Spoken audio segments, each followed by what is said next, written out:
Welcome back to అమ్మ ఇంటి వంట. ఈరోజు వీడియోలో పచ్చిరొయ్యల కర్రీ చేస్తున్నాను. ఈ కర్రీకి కావాల్సింది ముందుగానే పచ్చిరొయ్యలను శుభ్రంగా 3 సార్లు కడుక్కొని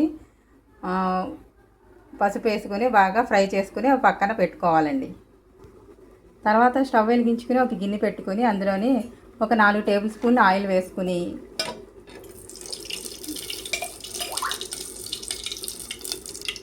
ఆయిల్ వేడెక్కిన తర్వాత ఇందులో మనం ముందుగా వేయించి పెట్టుకున్న పచ్చిరొయ్యలు ఉన్నాయి కదండి, అవి ఒకసారి వేసి బాగా ఫ్రై చేసుకోవాలి. రొయ్యలు బాగా వేగినాయి కదండి, ఇప్పుడు ఇవి తీసుకుని ఒక ప్లేట్లో పెట్టుకోవాలి. ఈ విధంగా ఒక ప్లేట్లోకి తీసుకున్న తర్వాత మళ్ళీ అదే గిన్నెలోని మళ్ళీ ఒక 3 టేబుల్ స్పూన్ల ఆయిల్ వేసుకోవాలండి.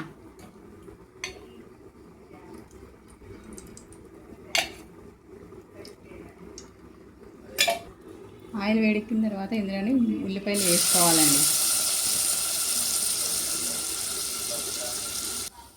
ఉల్లిపాయలు బాగా వేగిన తర్వాత ఇందులోని కొంచెం అల్లం వెల్లుల్లి పేస్ట్ వేసుకొని బాగా కలుపుకోవాలండి. అల్లం వెల్లుల్లి బాగా వేగింది కదండి, ఇప్పుడు ఇందులోనే టమాటా ప్యూరీ వేసుకొని బాగా కలుపుకోవాలండి.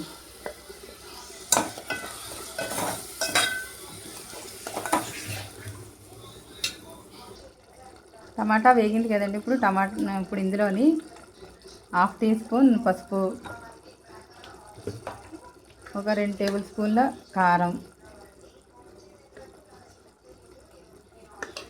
రుచికి సరిపడా ఉప్పు వేసుకోవాలండి.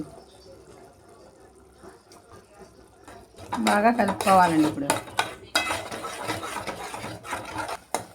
గ్రేవీ దగ్గర పడుతుంది కదండి, ఇప్పుడు ఇందులోని మనం ముందుగా ఉడికించుకున్న పచ్చిరొయ్యలను ఇందులో వేసుకోవాలండి.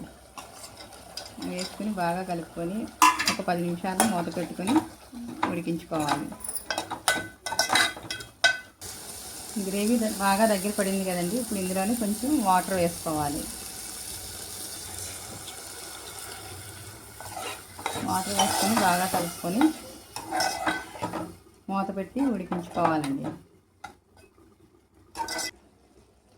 గ్రేవీ బాగా దగ్గర పడింది కదండి, ఇప్పుడు ఇందులోని కొత్తిమీర, కొంచెం గరం మసాలా వేసుకొని బాగా కలుపుకోవాలి.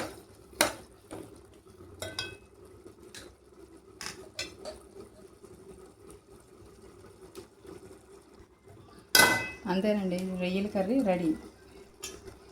ఈ రెసిపీ మీకు నచ్చినట్లయితే లైక్ చేసి, షేర్ చేసి, సబ్స్క్రైబ్ చేయండి. ఇది మీకు ఎలా వచ్చిందో నాకు కామెంట్ సెక్షన్లో పెట్టండి.